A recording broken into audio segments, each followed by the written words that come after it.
بہت سارے سوالات یہ ہیں کہ اب تک جو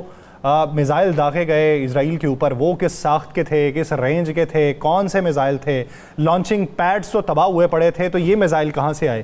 یہ اب تک داغے جانے والے میزائل کون سے ہیں, اور ابھی جو پینڈنگ پڑے ہوئے ہیں جن کو تو ابھی ہاتھ ہی نہیں لگایا گیا وہ کون سے ہیں؟ جی بالکل,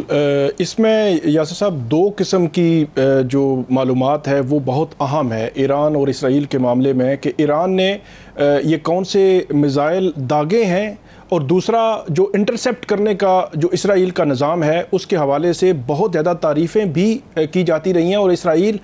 بہت دعوے بھی کرتا رہا ہے کہ اس کے اربوں ڈالر جو ہے وہ, یہ نیو یارک ٹائمز کی سٹوری ہے کہ اسرائیل نے ایک سال میں اربوں ڈالر اس نظام پہ لگائے کہ وہ اس کا جو ڈیفنس سسٹم ہے وہ لیٹسٹ ٹیکنالوجی اس میں ہو, اور وہ جو میزائلز ہیں, جو بیلسٹک میزائلز ہیں, ان کو انٹرسیپٹ کر سکے اور اسرائیل کو محفوظ بنا سکے.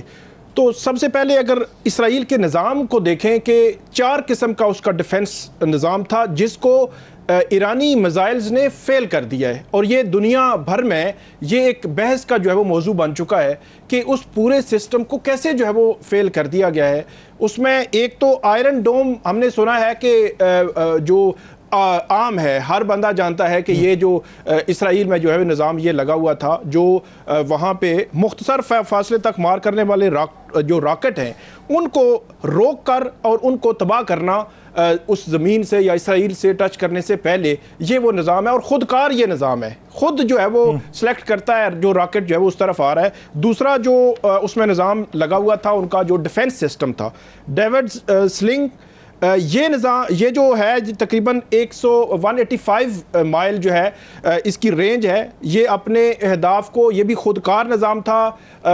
اس ہدف کو نشانہ بنا کر روکنے کے لیے لگایا گیا تھا. اور ایک ایرو 2 اور ایرو 3 یہ بھی جو میزائلز ہیں ان کے قریب یہ تقریباً 30 سے 60 مائل جو ہے اس کے قریب جا کر پھٹنے کے بعد اس میزائل کو جو ہے وہ نکارہ بنا دیتا ہے. یہ تیسرا سسٹم ہے. اور جو چوتھا سسٹم آئرن بیم جو اسرائیل نے لگایا ہوا تھا,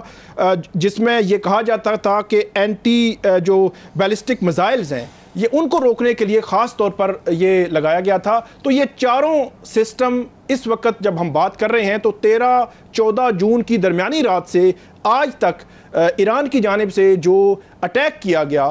اسرائیل کا یہ سسٹم جو ہے وہ ناکارہ ہو چکا ہے. نیو یارک ٹائمز میں پڑھ رہا تھا, اس میں یہ خبر آئی ہے. اس کے علاوہ جو برطانوی اخبار ہے دی ٹیلی گراف, بہت مشہور اخبار ہے, اور ہمیشہ سے اس میں جو خبریں بھی آتی ہیں وہ باعث ٹورڈ اسرائیل ہوتی ہیں. لیکن اس میں انہوں نے نیتن یاہو کے یہ الفاظ لکھے کہ جو ایران کی جانب سے میزائل جو ہے وہ آئے, وہ میزائلوں کو دیکھ کر ایسے محسوس ہو رہا تھا کہ جیسے بارود سے بھری کوئی بس آ رہی ہے جو اسرائیل سے جو ہے وہ ابھی تھوڑی دیر میں ٹکرا جائے گی. اب آتے ہیں کہ جو ایران کے میزائل تھے کون سے. یہ 9 قسم کے میزائل ہیں. ایران کے پاس جو میزائل ٹیکنالوجی ہے اس میں سب سے پاورفل بیلسٹک میزائلز ہیں جو مختلف قسم کے ہتھیار بھی ساتھ لے جانے کی جو وہ طاقت رکھتا ہے. 1000 میل کا جو فاصلہ ہے ایران سے اسرائیل تک چند منٹوں میں یہ طے کرتے ہیں. اس میں جو 9 قسم کے میزائلز ہیں ان میں تقریباً 6000 کلومیٹر فی گھنٹہ کی رفتار سے لے کر 17000 کلومیٹر فی گھنٹہ کی رفتار تک کے درمیانے یہ جو ہے وہ اس کے درمیان کے میزائل موجود ہیں ایران کے پاس. اس میں 9 قسم کے میزائلز میں خیبر ہے, عماد ہے, شہاب 3 ہے, غدر ہے,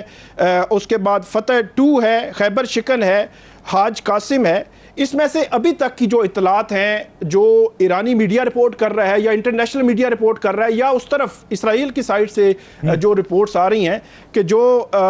3 قسم کے میزائل جو ہے وہ استعمال کیے گئے ہیں, اور چوتھے جو میزائل ہے یہ عماد, غدر اور خیبر شکن, یہ 3 قسم کے میزائل جو ہے وہ ابھی تک استعمال ہوئے ہیں جو اسرائیل کے خلاف.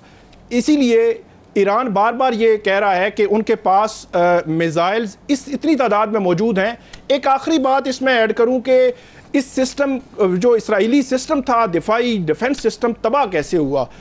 یہ ماہرین جو ہے وہ بتاتے ہیں کہ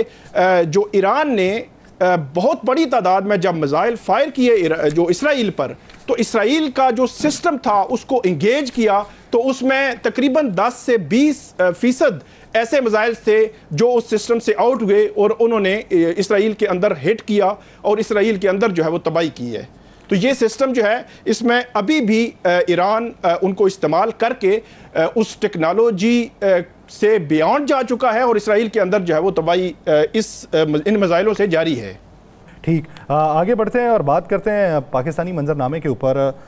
پاکستان کی جو ہے اس وقت قانونی منظرنامہ اس کے اندر کیا پیچیدگیاں پائی جاتی ہیں؟ ثاقب صاحب، اسلام آباد ہائی کورٹ کے حوالے سے بڑی خبر کیا ہے کہ وہاں پہ کوئی چپکلش ہوئی ہے یا کسی کا آرڈر جو ہے وہ ماننے سے انکارے ہوئے ہیں؟ اصل خبر کیا ہے منظر عام پہ جو آئی ہے آج؟ جی، یہ اسلام آباد ہائی کورٹ میں ایک نیا جو ہے وہ تنازع کھڑا ہوا ہے۔ اس میں جو ہائی کورٹ کے لیول پہ ایک ایڈمنسٹریشن کمیٹی ہوتی ہے، جو جب ٹرانسفر ججز آئے تھے تو یہاں پہ آنے کے بعد ایڈمنسٹریشن کمیٹی میں تبدیلی ہوئی اور اس کے بعد اسلام آباد ہائی کورٹ کے رولز میں بھی تبدیلی ہو گئی۔ یہ انکشاف جو ہے وہ آج سپریم کورٹ میں جو ہے وہ سامنے آیا تھا کہ اسلام آباد ہائی کورٹ کے رولز بھی تبدیل ہو چکے ہیں۔ اب اس میں خبر یہ ہے کہ جو رولز ہیں وہ تبدیل ہوتے ہیں، آرٹیکل ہے آئین کا 208 اس کے تحت، اور اس میں یہ لکھا ہوا ہے کہ اتھارٹی یہ رولز جب وہ تبدیل کرے گی، اور اتھارٹی سے مراد chief justice plus high court کے تمام ججز ہوتے ہیں، اور فل کورٹ میٹنگ ہوتی ہے، اور فل کورٹ میٹنگ میں اس قسم کے رولز بنانے یا رولز میں تبدیلی کرنے یا رولز منسوخ کرنے کا فیصلہ ہوتا ہے۔ لیکن جو ٹرانسفر ججز آنے کے بعد اسلام آباد ہائی کورٹ میں یہ رولز تبدیل ہوئے، جس پر 2 ججز ہیں، جسٹس بابر ستار اور جسٹس سمر رفت امتیاز، انہوں نے اپنے جو قائم مقام چیف جسٹس ہیں جسٹس سرفراز ڈوگر، ان کو خطوط لکھے اور ان خطوط میں یہ کہا کہ قانونی طور پر یا آئینی طور پر تو رولز میں ترمیم یا منسوخ کرنے کا جو طریقہ کار وضع ہے وہ آئین کا آرٹیکل 208 ہے، اور آئین کے آرٹیکل 208 کے تحت ہی یہ جو رولز ہے یہ تبدیل ہو سکتے ہیں، اور اس میں فل کورٹ کی میٹنگ ہوتی ہے۔ فل کورٹ مراد چیف جسٹس پلس تمام ہائی کورٹس کے ججز۔ تو جسٹس بابر ستار نے اپنے جو خط ہے اس میں یہ لکھا، جس کی کاپی تمام ہائی کورٹ کے ججز کو بھیجی گئی، کہ یہ جو رولز میں تبدیلی کی گئی ہے یہ آئین کے خلاف ہے، اور اس میں انہوں نے یہ کہا ہے کہ ہمیں اس حوالے سے معلوم نہیں ہے کہ فل کورٹ کی کوئی میٹنگ جو ہے وہ ہوئی ہے، تو اس لیے یہ ضروری ہے کہ اس کو جو ہے وہ دوبارہ سے دیکھا جائے، تاکہ اگر غلطی ہوئی ہے تو غلطی کی تصحیح ہو جائے۔ کیونکہ انہوں نے یہ بھی لکھا کہ ہائی کورٹ کے حوالے سے ایسی ایک رائے یا تاثر جانا کہ وہ آئین کا جو آرٹیکل ہے 208 اس کے خلاف جا رہی ہے، تو یہ ایک اچھا نہیں ہے۔ تو یہ اسلام آباد ہائی کورٹ میں